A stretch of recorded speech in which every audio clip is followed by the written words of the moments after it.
Hello అండి, అందరికీ welcome to our channel. This is Sravanthi. ఈ వీడియో చేయడానికి కారణం ఏంటంటే జస్ట్ అవేర్నెస్ పర్పస్ పోస్ట్ చేస్తున్నాను. వీడియో ఎండ్ వరకు చూడండి, మీకు అర్థమవుతుంది. పిల్లలున్న ప్రతి ఇంట్లో ఇలాంటి చిన్న చిన్న సిచ్యువేషన్స్ వస్తూ ఉంటాయండి, మనం ఎంత కనిపెడుతూ ఉన్నా.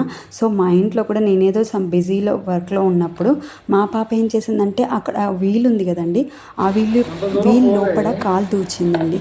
సో అప్పుడు మేము ఏం చేసినామంటే, ఫస్ట్ టెన్షన్ పడకుండా, మేము టెన్షన్ పడి పాపని టెన్షన్ పెట్టకుండా ఫస్ట్ పీస్ఫుల్ మైండ్తో మనం ఎలా అది బయటకు తీయాలనే ఆలోచనలో ఉండాలి. కానీ ఫస్ట్ మనము ఏంటంటే గాబరా పడి వాళ్ళని టెన్షన్ పట్టి మనకి పిల్లలని హెల్ప్ చేయకుండా, అంటే మనని పిల్లలు సహకరించకుండా మనం అక్కడ సిచ్యువేషన్ని క్రియేట్ చేయవద్దు.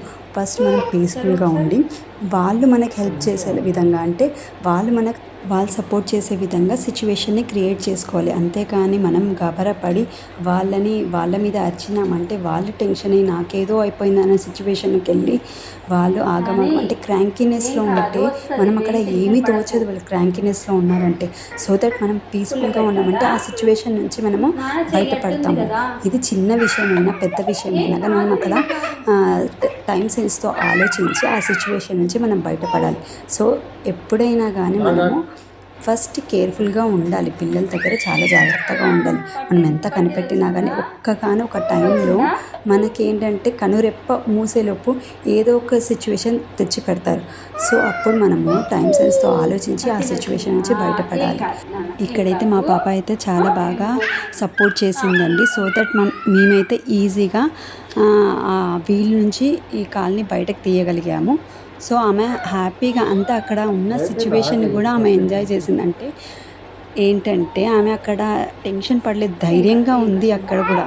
అంటే ఆమె ధైర్యానికి అయితే నిజంగా మెచ్చుకోవాల్సిందే. అంటే అక్కడ మేము సిచ్యువేషన్ని కూడా బ్యాడ్గా క్రియేట్ చేయలేదు. సో దట్ ఆమె కూడా పీస్ఫుల్గా ఉంది. ఇలా ఉండడం వల్ల మాకు ఈజీ అయిపోయింది అండి ఆ సిచ్యువేషన్ నుంచి బయటపడడానికి. ఇక్కడ మోరల్గా ఏంటంటే, మనం ఏదైనా సిచ్యువేషన్కి తగ్గట్టు మనం బిహేవ్ చేయాలి. అంతేకాని వాళ్ళ మీద అరిచి వాళ్ళని భయపెట్టి వాళ్ళని కొట్టి అలా చేయడం వల్ల అక్కడ సిచ్యువేషన్ మొత్తము ఆపోజిట్ అయిపోతుందండి. మనం ఒక పని చేసేది ఇంకొక పని అవుతుంది. సో మనం పేరెంటింగ్లో ఏంటంటే ఏ సిచ్యువేషన్ అయినా కానీ మనం ధైర్యంగా ఫస్ట్ ఉండాలి. ఈ వీడియో మీకు హెల్ప్ఫుల్ అవుతుందని అనుకుంటున్నాను. సో మీ ఫ్యామిలీ కానీ ఫ్రెండ్స్ కానీ ఎవరికైనా ఈ వీడియోని షేర్ చేయండి. చిన్నపిల్లలు ఉన్న ప్రతి ఒక్కరికి ఈ వీడియో హెల్ప్ఫుల్ అవుతుంది. సో మీ ఫ్రెండ్స్లో కానీ ఫ్యామిలీస్లో కానీ ఈ వీడియోని షేర్ చేయండి. ఊపిరి పీల్చుకొని ఇచ్చినావా, అది కట్ చేయాలా ఇంకేమైనా చేయాలా అర్థం కాలేదు.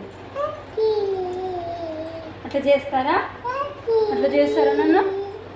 వీడియోని ఎండ్ వరకు చూడండి. థ్యాంక్స్ అండి. Thank you for watching. End వరకు చూసినందుకు.